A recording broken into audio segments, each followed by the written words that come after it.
All right, let's go ahead and start on page four. And page four has to do with Teddy Roosevelt. I want you to notice the image. Look at the smile.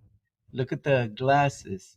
Okay, whenever you see political cartoons on Teddy Roosevelt, this is what they focus on. All right, when it comes to Teddy Roosevelt, he is considered one of our modern presidents. After him, a lot of presidents are going to be modeling him. Okay, keep in mind, already spoken about his background. As far as people are concerned, they saw him as a very popular, very bold person. He was very personal in that he loved to talk to people. He called it a bullpen whenever he went before the public, whether it be in the media or talking to them. But he always felt that they were the real bosses, the people were the boss, and that was Bully Pulpit. Keep in mind that the name of his program is going to be known as the Square, and a square deal is when you're being fair to everyone. Okay. When the next part it says federalism, and it's a question. Keep in mind that federalism means a partnership between the federal government and the state government. As far as he was concerned, the federal government is superior. Is he a trust buster? He is given that title by a lot of historians. We have to remember, notice how it says not all. He wasn't a trust buster in that he hated monopolies and went after them. He felt that some of them were good. Keep in mind over here when I said personal, what I'm talking about is he represented the federal government. And when you went against the federal government, he took it personal. You were not going against the federal government, you were going against him. And when it came to trusts, like monopolies, he did go after them, but not all in that. If you knew your place, if you did not disrespect the government or him, he let you live. And in a little bit, I'll show you an image that justifies that. Now, keep in mind that there's going to be a coal strike, and a coal strike at this time, coal is one of the main resources. It would be like electricity today. And in Pennsylvania, you're going to be seeing that there is a strike.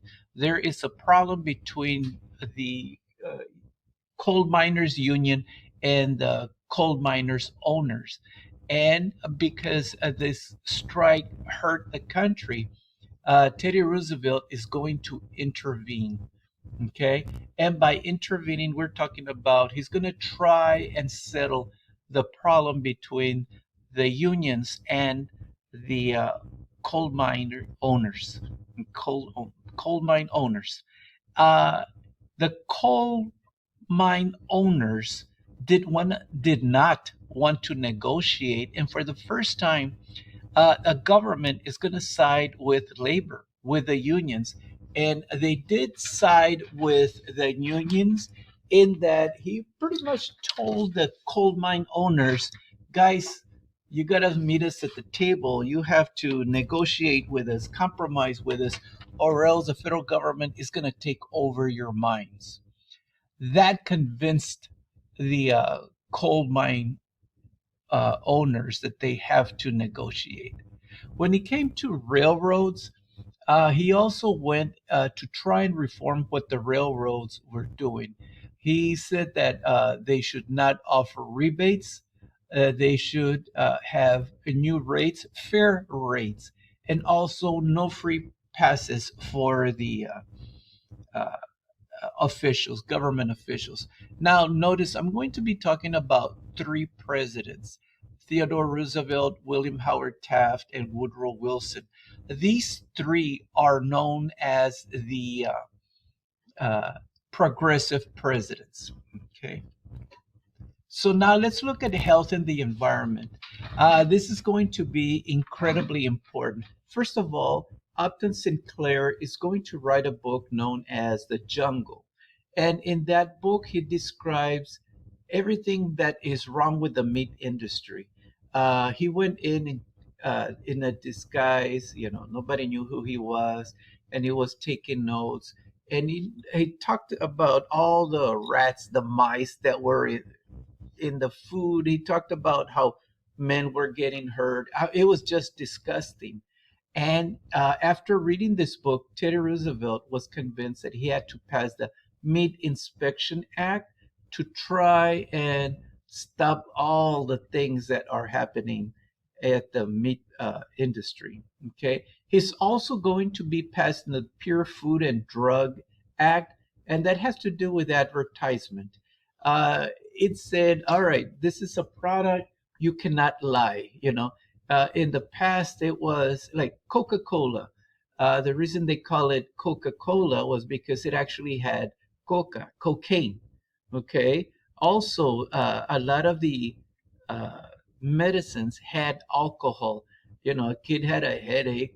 You gave him some medicine, man, that put him to sleep. You were giving him alcohol.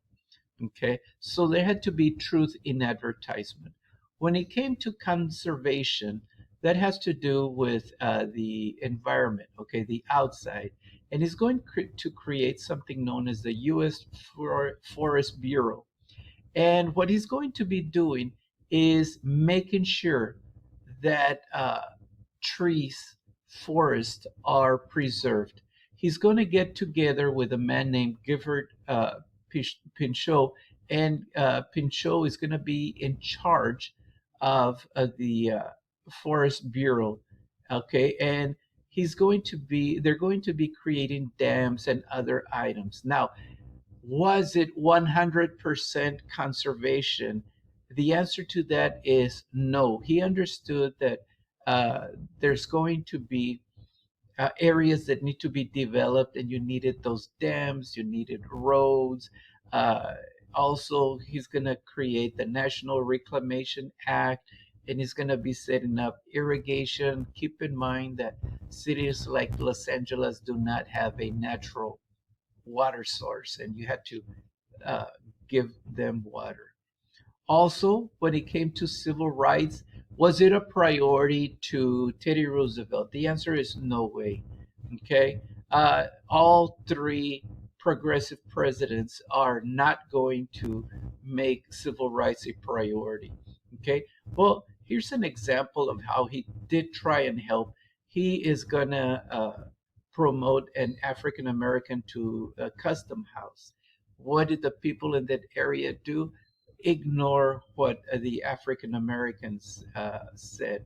Also, if you remember the Smoke Yankees, they were stationed in uh, what is today South Boca Chica Beach. Okay, and in Boca Chica Beach, you had a town named Clarksville, and you had some Smoke Yankees beat up, and the in Brownsville. So the Smoke Yankees are going to go into Brownsville, shoot up the place, and all of them are going to be losing their pension, kicked out of the military. When it came to Booker T. Washington, uh, did he approve of Washington? And we're talking about Teddy Roosevelt. The answer is yes. And Booker T, was he after civil rights? Not so much as like Webb Du Bois. Okay. And Webb Du Bois was complaining about Teddy Roosevelt. He goes, "You're doing nothing about segregation. And when it comes to poverty, you're saying that blacks are responsible for their own poverty, and you're doing nothing about discrimination." Okay, so Webb Du Bois and some of his white partners are going to be creating the NAACP, which is the National Association for the Advancement of Colored People. And in that, they're going to be pushing for full equality, which does not happen. It's going to have very little support. Okay, now let's look at this next image. And this one has to do with the trusts. If you notice right here, dressed in to go into a safari, it's a hunter. You see Teddy Roosevelt, look at his glasses. He's got his rifle and his knife. And if you notice, he killed this bear. Why? Because it was a bad bear, a bad trust. Over here, you have good trust. Those that, and right here on the leash, it says restraint. Those that allow themselves to be controlled by the government are good monopolies. Therefore, they can live. Those that fight the government, they die. And over here, you have up and coming uh, cubs that are seen that they better be good or else they're going to die. In the next image, this one has to do with right here, you have the coal miners, and over here you have the mine owners. And right here, pretty much, you see the union, the workers striking the coal miners in that we are dominant, we will win, and they will. The next image, you see the book Upton Sinclair and the Jungle. And once again, it talks about everything that was nasty about uh, the meat industry. All right, that's it for this page 4. Thank you very much.